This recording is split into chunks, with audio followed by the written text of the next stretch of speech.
కూతుర్లను పిలుచుకొని కష్టాలు కన్నీళ్లు మరి తెలుసుకునేటువంటి పండుగ. కాబట్టి ఈ యొక్క బతుకమ్మ పూలలో కూడా తీరొక్క పూలలో తీరొక్క గుణం ఉన్నది. చెరువులను శుద్ధి చేస్తుంది. మనం గౌరమ్మని పెడతాం, గౌరమ్మని మొక్కుతాం, ఆడకూతులు ఆ పసుపు ముద్ద చెరువులలో వేస్తాం. తంగేడు పువ్వు కూడా చెరువులు వేస్తాం, అన్ని వేస్తాం. పువ్వు ప్రతి ఒక్క పువ్వుకు నీళ్లను శుద్ధి చేసేది.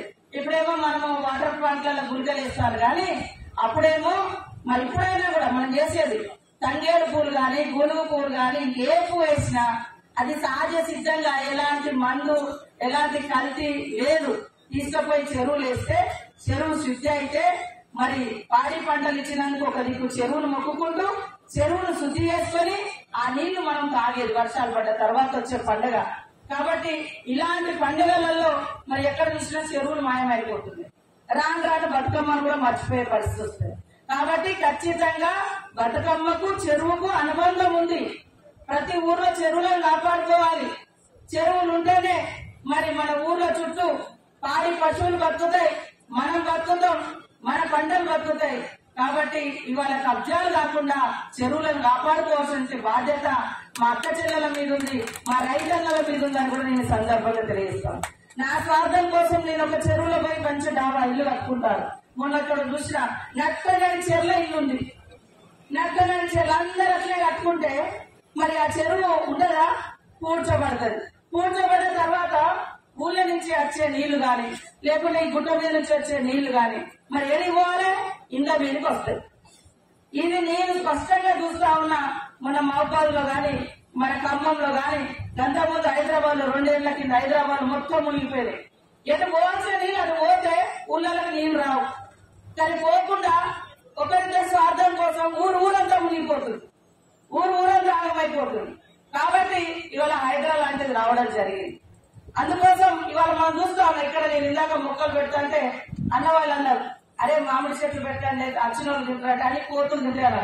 కోతులు కూడా తిన్నా పర్వాలేదు, కానీ కోతుల అప్పుడు నాకు జంగల్ ఇప్పుడు లేదు కదా. ఇప్పుడు ఊళ్ళో ఇప్పుడు ఇదంతా ఒకప్పుడు చెట్లు ఉండేది, వాటి జాగా వాటికి ఉండేది. ఇప్పుడు మనం వ్యవసాయం చేస్తున్నాం.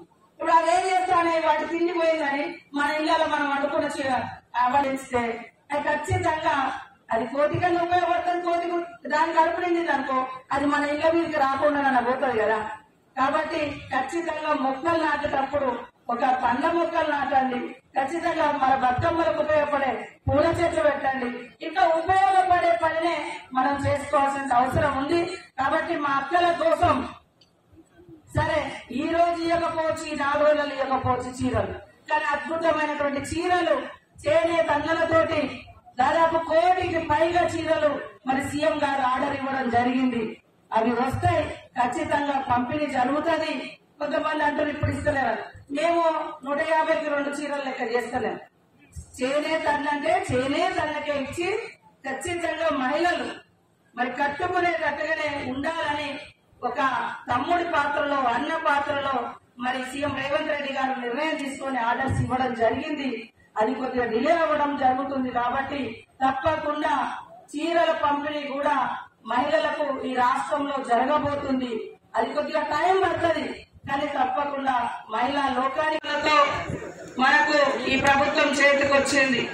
మరి అయినప్పటికీ కూడా ఏ ఒక్క అభివృద్ధి కార్యక్రమాలను ఆపకుండా అదనంగా జోడించి గత ప్రభుత్వం లెక్క పెద్దలకు మేలు చేయడం కాకుండా పేదలకు ఏది మేలు అవుతుందో అదే ఆలోచించి మరి సీఎం రేవంత్ రెడ్డి గారు పథకాలను మేము ముందుకు తీసుకురావడం జరిగింది. ముఖ్యంగా ఉచితంగా బస్సు, ఎర్ర బస్సు ఎవరు ఎక్కుతారు? 100కు 100% పేదవాళ్ళు మధ్యతరగతి కుటుంబాలే ఎక్కుతాయి. కానీ మరి గతంలో ఫ్రీగా ఇయ్యలేకపోయినరు. ప్రతి ఇంట్లో ఆడకూతురు ఉంటది, వారికి ఏదో ఒక లాభం జరగాలని మరి బస్సును ఫ్రీగా చేయడం జరిగింది. అదే కాకుండా గతంలో చూస్తే 100 ఎకరాలు ఉన్నటువంటి చేన్లలో కూడా కరెంటు ఫ్రీ వచ్చింది. మరి ప్రతి నెల 200 యూనిట్ల వరకు ఫ్రీగా కరెంట్ ఇచ్చి పేదింటి బిడ్డలకు న్యాయం జరిగే విధంగా, లబ్ధి జరిగే విధంగా మన ప్రభుత్వం నిర్ణయం తీసుకుంది. గతంలో గ్యాస్ సిలిండర్ చూస్తే 1200, 1300 ఉండే. మరి ఇప్పుడు పండుగ వచ్చిందంటే మరి ఎంతో రేటు అధిక ధరలతో ఇబ్బంది పడతారు. మరి సామాన్య మహిళల మీద భారం పడుతుందని ఇప్పుడు 500కే గ్యాస్ సిలిండర్ ఇచ్చి ఆ మిగతా డబ్బులు మీ అకౌంట్లలో జమ అవుతున్నాయి. ఎక్కడన్నా జరగకుంటే సంబంధిత అధికారులను కానీ, మన మంత్రులను కానీ, మన ఎమ్మెల్యేలు, మీకు దగ్గర ఉండే మన నాయకులు కానీ లేదా అధికారులను కానీ కలవండి. వాటన్నిటిని కూడా క్లియర్ చేయడం జరుగుతుంది. ఇప్పటిదాకా రవీంద్రరావు అన్నాడు, మరి గత ప్రభుత్వంలో 1 లక్ష రూపాయలు మాఫీ చేయాలంటే 5 సంవత్సరాలు పట్టింది. కానీ మరి నెల రోజులలో లక్షలాది మంది రైతులకు 2 లక్షల రూపాయల లెక్క మాఫీ చేసినాం. ఇంకా కొన్ని ఉన్నాయి, మేము లేవంటలేం, కానీ రకరకాల కారణాల రీత్యా అవి పెండింగ్ ఉన్నాయి. కొన్ని సహకార బ్యాంకులలో కూడా ఏదో కారణాలతోటి పెండింగ్ ఉన్నాయి. ఇంకా కొన్ని మరి పట్టాలు లేనటువంటి వాళ్ళు, అలాంటి వాళ్ళే గాని ఇంకా ఇతరత్ర కారణాలు ఉన్నాయి. అవి కూడా ప్రభుత్వం దృష్టిలో ఉన్నాయి. తప్పకుండా వాటిని కూడా మాఫీ చేయడం జరుగుతుంది. ఏ హామీ అయితే ఇచ్చినామో అది సంపూర్ణంగా అమలు చేసే బాధ్యత మాది అని కూడా ఈ సందర్భంగా తెలియజేస్తాము. కొద్దిగా టైం పడుతుంది, ఎందుకంటే మరి అన్ని వ్యవస్థలు సరి చేసుకోవాల్సిన అవసరం ఉంది. మరొక దిక్కు 1000 కోట్లు ప్రతి నెల అప్పుకు వడ్డీ కట్టాల్సి వస్తుంది. గత ప్రభుత్వం, బీఆర్ఎస్ ప్రభుత్వం, కేసీఆర్ గారు చేసిన అప్పుకు వడ్డీలు కట్టడానికే 1000 కోట్లు పోతున్నాయి. మరి మిగిలిన వచ్చేటువంటి ఇన్కమ్ ను పబ్లిక్ అందజేయాలన్నటువంటి ఉద్దేశంతో ఇప్పుడు రాబోయే కాలంలో మరి అందరికీ పేదింటి బిడ్డలు కూడా సన్న బియ్యం తినాలని ఇంటింటికి సన్న బియ్యం పథకం తెస్తాను. ఒకప్పుడు సన్న బియ్యం అంటే మరి ఉన్నత కుటుంబం తినాలి, అది సన్న బియ్యం తినాలి అనే ఉద్దేశంతో ఇప్పుడు సన్నాలకు కూడా 500 బోనస్ పెట్టి కొనుగోలు చేయడం జరుగుతూ ఉంది. అదే విధంగా ఇక్కడ ఈ నియోజకవర్గ అభివృద్ధి కోసం మరి ఆర్నిశలు మన నాగరాజు గారు, మన ఎమ్మెల్యే గారు, మన ఇంకా ఇతర పెద్దలందరూ కూడా ఎప్పటికప్పుడు మా దృష్టికి తీసుకొస్తా ఉన్నారు. మరి వచ్చి రాగానే మరి కొన్ని సీసీ రోడ్లు కానీ, అదే విధంగా 11 కోట్లతోటి మరి బీటీ రోడ్లు కూడా ఇవ్వడం జరిగింది. మళ్ళా రేపెల్లుండి కూడా ఇంకా కొన్ని రోడ్లు శాంక్షన్ ఇస్తా ఉన్నాం. మరి మీ ఎమ్మెల్యే గారు ఇచ్చినటువంటి ప్రపోజల్ ను ఇంకా కొన్ని ఊర్లకు కూడా రోడ్లు ఇవ్వడం జరుగుతుంది. కాబట్టి దయచేసి ప్రతి ఒక్కరు కూడా ఆలోచించండి. కొంత సమయంతో ముందుకు సాగుదాం. ఖచ్చితంగా ఇది పేదల ప్రభుత్వం, ప్రజల ప్రభుత్వం. ప్రజలకు ఇల్లు కావాలి. 7 విడతలుగా ఆ రోజులలో కాంగ్రెస్ ప్రభుత్వం భూ పంపిణీ చేసింది. భూ పంపిణీ ప్రతిసారి భూములు పంపిణీ చేసాం. కానీ 10 ఏళ్లలో ఎక్కడన్నా భూ పంపిణీ అయిందా? గతంలో భూములు ఎవరికైనా వచ్చినాయా? డబుల్ బెడ్రూమ్లు అన్నారు, కట్టిన కమిషన్లకే పోయినాయి, వాళ్ళ కట్టిన కాంట్రాక్టర్లకే తప్ప ఆ ఇల్లు కూడా హ్యాండ్ ఓవర్ చేయలే. ఆ ఇల్లు కూడా చాలా మందికి అందుబాటులోకి రాలే. ఇప్పుడు మరి మనము 3500 కాదు 5000 నుంచి ఇంకా కూడా పెరగొచ్చు. పెంచాలనే కోరుతున్నాం. ఎక్కువ ఇల్లు కావాలి. 10 ఏళ్లలో ఇల్లు రాక చాలా మంది ఇబ్బంది పడ్డారు. ఫస్ట్ పేదవాళ్లకు గూడు, గుడ్డ, నీడ అనేదే మరి కూడు అనేదే మనకి ఇంపార్టెంట్. కాబట్టి ఖచ్చితంగా 5 లక్షలతోటి ఇల్లులు కట్టించేటువంటి స్కీమ్ మరి అది తొందరలోనే కమిటీ వేసి ఊరూరా పేదవాళ్లకు, నిజంగా మన నాయకులు కూడా, అధికారులు కూడా ఎవరైతే పేదవాళ్ళు ఉన్నారో, ఇల్లు లేనటువంటి వాళ్ళు, వాళ్ళకే చెందాలన్నటువంటి లక్ష్యంతో మేము కమిటీలు కూడా ఇస్తున్నాము. పారదర్శకంగా చేసి పేదింటి బిడ్డలకు నీడ ఇవ్వాలి. అది మన కనీస బాధ్యత. ఇది ఇందిరమ్మ కళ. ఇందిరమ్మ కూడా ఆనాడు పక్కా ఇల్లు, అది చిన్నయా పెద్దయా అని కాదు. ఆ రోజు ఎక్కడ స్థలం ఉంటే అక్కడ అవకాశం ఇచ్చి పేదోళ్లకు ఇల్లులు కట్టించినటువంటి ఘనత ఇందిరమ్మది. ఆ తర్వాత వైఎస్ఆర్ గారి హయాంలో కూడా, ఆ తర్వాత కూడా మరి పెద్ద ఎత్తున ఇందిరమ్మ ఇల్లు ఇచ్చినాం. ఇప్పుడు మళ్ళీ అదే స్కీమ్లను, ఇందిరమ్మ ఇళ్లను పెరిగినటువంటి ధరలకు అనుగుణంగా 5 లక్షలతోటి నిర్మించబోతున్నాం. కాబట్టి మీరందరూ కూడా రాబోయేటువంటి కాలంలో ఖచ్చితంగా ఎప్పటికీ కాంగ్రెస్ పార్టీకి అండదండగా మాకు తోడుగా ముందుకు నడిపించండి. మీ యొక్క జీవితాలలో వెలుగు నింపడం కోసమే ఈ కాంగ్రెస్ ప్రభుత్వము, రాహుల్ గాంధీ గారు గాని, రేవంత్ రెడ్డి గారు గాని, మన మల్లికార్జున్ ఖర్గే గారు గాని, మేమందరం గాని కృషి చేస్తామని తెలియజేస్తా ఉన్నాం. మీరు నిరూపించారు. మరోసారి నన్ను అక్కున చేర్చుకొని నాకు దాదాపు 10,000 ఓట్ల మెజారిటీ కేవలం పర్వతగిరి మండలం నుంచి నాకు రావడం చాలా సంతోషంగా ఉంది. కాబట్టి నేను మీకు ఎంతో రుణపడి ఉన్నాను. మీకు నా నుండి ఒక ఎంపీ స్థాయిలో ఎంపీ ఫండ్స్ నుంచి ఏవైతే అభివృద్ధి పనులకి, పథకాలకి ఫండ్స్ కావాలో అవి ఎక్కువ శాతం మీకు తప్పకుండా నేను పెడతాను. అదేవిధంగా ఇక్కడ గత 6 ఏళ్లుగా నేను గవర్నమెంట్ డాక్టర్ గా పనిచేసిన కాబట్టి ఇక్కడ స్థానిక సమస్యలపైన కూడా నాకు అవగాహన ఉంది. మన ఎమ్మెల్యే గారి తోడ్పాటుతోటి తప్పకుండా వాటిని నెరవేర్చే దిశగా నేను ప్రయత్నిస్తాను.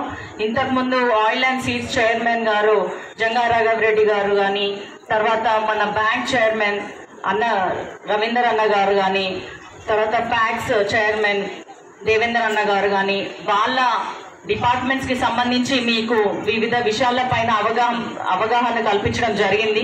కాబట్టి మీరు అవన్నీ కూడా దృష్టిలో పెట్టుకొని అభివృద్ధి ఏ విధంగా చేసుకోవచ్చో ఆలోచించి మీరు ఆ ప్రయత్నం చేయండి.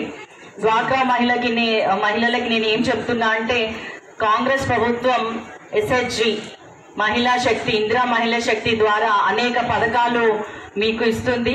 దాన్ని తప్పకుండా వినియోగించుకొని పర్వతగిరి మండల స్త్రీలకి, మహిళలందరూ కూడా ఆర్థిక అభివృద్ధి చెందాలని నేను మనస్ఫూర్తిగా కోరుకుంటున్నాను. మీకు ఆర్థిక స్వాతంత్రం కూడా రావాలని నేను మనస్ఫూర్తిగా కోరుకుంటున్నాను. అలాగే కాంగ్రెస్ ప్రభుత్వం మరియు మన సీఎం రేవంత్ రెడ్డి గారు రైతు బాంధవులు. ఎందుకంటే 7 లక్షల కోట్ల అప్పు మిగిల్చిపోయిన రాష్ట్రానికి 3 నెలలకోసారి 25,000 కోట్ల అప్పుకి మిత్తి కట్టుకుంటా, వడ్డీ కట్టుకుంటేనే 19,000 కోట్ల రైతు రుణమాఫీ ఒకటేసారి చేసినారు. అంటే రైతుల క్షేమం కోసం ఆలోచించే ప్రభుత్వం. రానున్న రోజులలో కూడా పంట నష్టం బీమా కానీ, తర్వాత రైతు బీమా కానీ, ఇట్లాంటి అనేక సదుపాయాలు మనకు ఉంటాయి. ఈ రోజు కూడా ఫ్యామిలీ కార్డ్ అనేది రిలీజ్ చేయడం జరుగుతుంది మంత్రి గారి చేతుల మీదుగా. దాంట్లో కూడా మీ వివరాలు ఉంటాయి. మీకు రావాల్సిన సంక్షేమ పథకాల పైన దాంట్లో ఒక సింపుల్ గా స్మార్ట్ కార్డ్ అంటారు, దాంట్లో అన్ని కూడా పొందుపరిచి ఉంటాయి. మీరందరూ కూడా కాంగ్రెస్ పార్టీకి, కాంగ్రెస్ ప్రభుత్వానికి చేదోడు వాదోడుగా ఉంటూ మమ్మల్ని ఇట్లనే ఆశీర్వదిస్తూ మన తెలంగాణ రాష్ట్రం ఇంకా ఆర్థికంగా అభివృద్ధి చెంది అప్పులన్నీ తగ్గినాక రానున్న రోజులలో ఇంకా అనేక అభివృద్ధి పనులు చేయడానికి ముందుంటాం. ఈ అక్టోబర్ లో కూడా ఇందిరమ్మ ఇళ్ల గురించి కానీ, మిగతా ఇతర మిగిలిపోయిన మేనిఫెస్టోలో మిగిలిపోయినటువంటి పథకాల గురించి కానీ, ఒక జియో కానీ, లేకపోతే సరైన దిశానిర్దేశం తప్పకుండా వస్తుంది. మీరందరు కూడా అంతకుముందు ఎప్పుడో విన్నాం ఇందిరమ్మ ఇల్లు అని, మళ్ళీ ఇప్పుడు ఇందిరమ్మ ఇల్లు రాబోతున్నాయి. మన ఎమ్మెల్యే గారు కూడా మన నియోజకవర్గ అభివృద్ధి కోసం అహర్నిశలు కష్టపడుతున్నారు. 3,500 ఇల్లు అంటే కాదు, నాకు 5,000 కావాలన్నారు.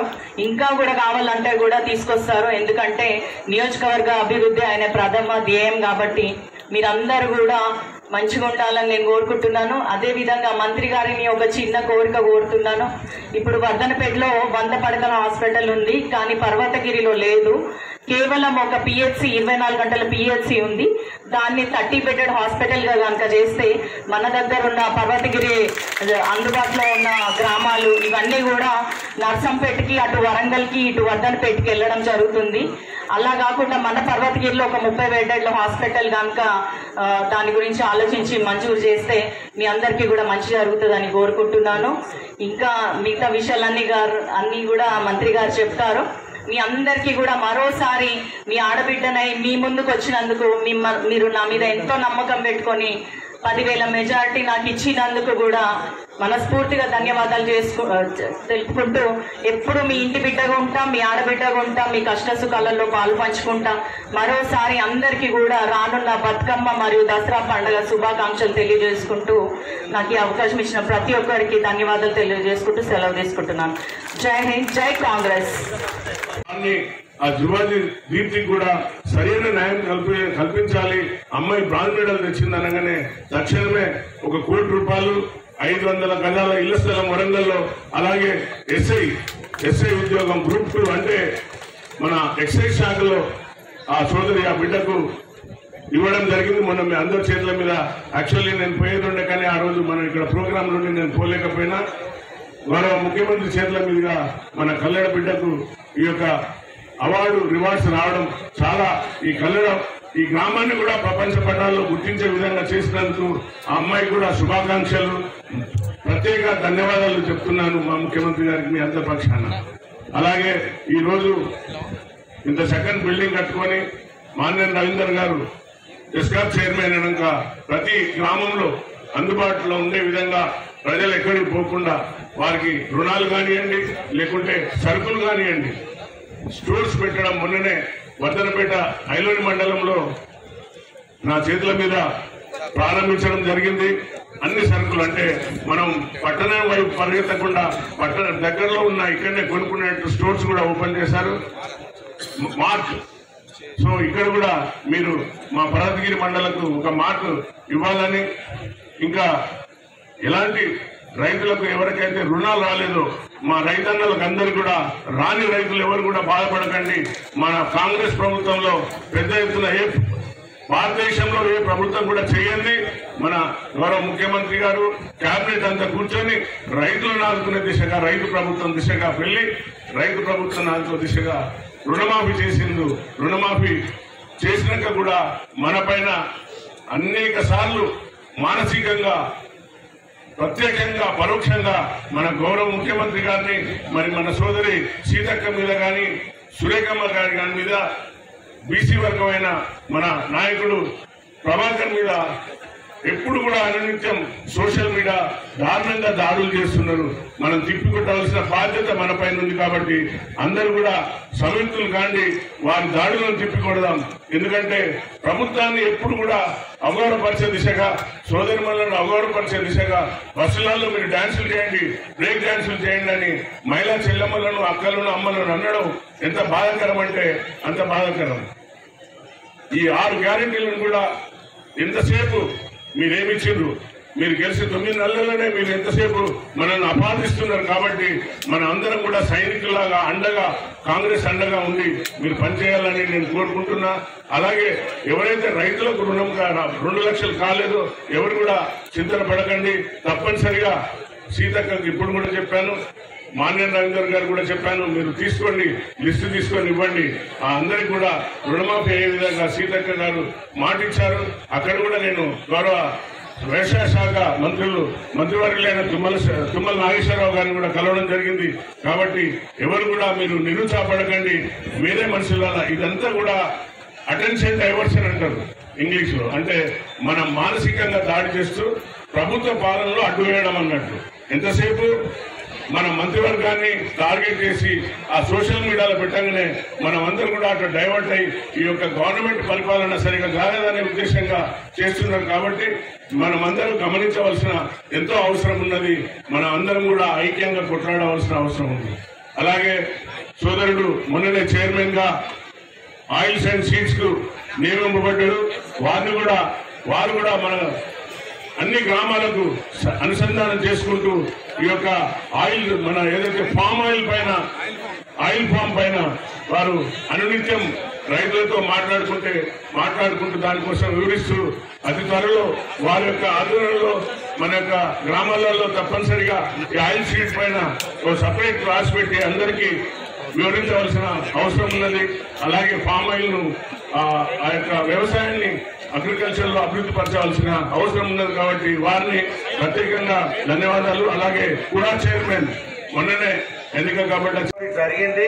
కొన్ని టెక్నికల్ ప్రాబ్లమ్స్ వల్ల రానటువంటి వాళ్లకు త్వరలో అది కూడా ఆ టెక్నికల్ ప్రాబ్లమ్స్ అన్ని క్లియర్ చేస్తూ 2 బ్యాంకులలో 2 అకౌంట్స్ ఉన్నా కానీ, లేకుంటే 2 దిక్కులు తీసుకున్నా కానీ, ఆధార్ కార్డు తప్పుపడ్డా కానీ, లేకుంటే బ్యాంక్ అకౌంట్ తప్పుపడ్డా కానీ, ఇతర అకౌంట్స్ ఏమైనా తప్పుపడ్డా కూడా వాటన్నిటిని రెక్టిఫై చేస్తూ వ్యవసాయ అధికారుల దగ్గర నుంచి మరి తర్వాత మా సహకార సంఘాల నుంచి, బ్యాంకుల నుంచి కూడా అవన్నీ రెక్టిఫై చేస్తూ త్వరలో వాటిని అందించడానికి మరి పూర్తి స్థాయిలో పేపర్ వర్క్ కూడా పూర్తి చేయడం జరిగిందని కూడా ఈ సందర్భంగా తెలియజేస్తున్నాం.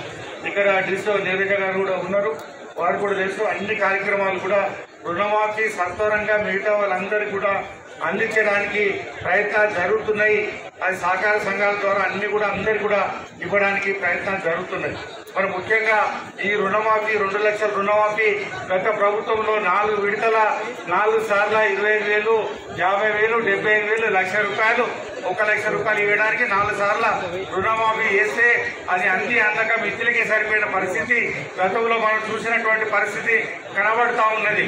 కానీ ఇప్పుడు ఉన్నటువంటి ముఖ్యమంత్రి గారు, కాంగ్రెస్ ప్రభుత్వం, రేవంత్ రెడ్డి గారు మరి ఒకటే విడతలో సింగిల్ స్పెల్ లో 2 లక్షల రుణమాఫీ అందించినందుకు వారందరికీ అందరూ చప్పటితోటి మరి కృతజ్ఞతలు, ధన్యవాదాలు తెలియజేయాలని మీ అందరికీ కూడా మరొకసారి కోరుతా ఉన్నాం. అదేవిధంగా రేపటి భవిష్యత్తు ఆ కార్యక్రమాన్ని కూడా ముందుకు తీసుకెళ్తున్నందుకు వారికి ప్రత్యేకంగా కృతజ్ఞతలు, ధన్యవాదాలు తెలియజేస్తున్నాం. అదేవిధంగా సహకార సంఘాల ద్వారా కానీ జిల్లా బ్యాంకులు కానీ మరి ఇక్కడ ఏర్పాటు చేసినటువంటి సౌటపల్లిలో కానీ ఇక్కడ మరి ఏన్గల్లో కానీ ఏర్పాటు చేసినట్టు 2 కోట్ల రూపాయలతోటి గోడాములు మరి ఆఫీస్ బిల్డింగ్లు ఇవన్నీ కూడా ప్రారంభోత్సవాలు చేసుకోవడం జరిగింది. గౌరవ శాసనసభ్యులు మరి నాగరాజు గారు నాయకత్వంలో మరి వివిధ అభివృద్ధి కార్యక్రమాలు కూడా ఇక్కడి నుంచి మంత్రివర్యుల చేతుల మీదుగా ప్రారంభోత్సవం చేసుకుని దాదాపు 14 కోట్ల రూపాయల మరి ప్రారంభోత్సవాలు కూడా ఇక్కడి నుంచే చేసుకోవడానికి మన ఎమ్మెల్యే గారికి ప్రత్యేకంగా నియోజకవర్గ ప్రజల తరఫున కృతజ్ఞతలు ధన్యవాదాలు తెలియజేస్తా ఉన్నాం. ఇక ముందు కూడా మా మంత్రివర్యులు సీతక్క గారు కొంచెం వర్ధంపేట నియోజకవర్గం మీద వెనుకబడ్డ ప్రాంతంగా ఉన్నది. మా ఎమ్మెల్యే గారికి సహకరిస్తూ కొన్ని నిధులు ఎక్కువ ఇస్తే రూరల్ ప్రాంతం గిరిజన ప్రాంతాలు ఎక్కువ ఉన్నాయి ఇక్కడ.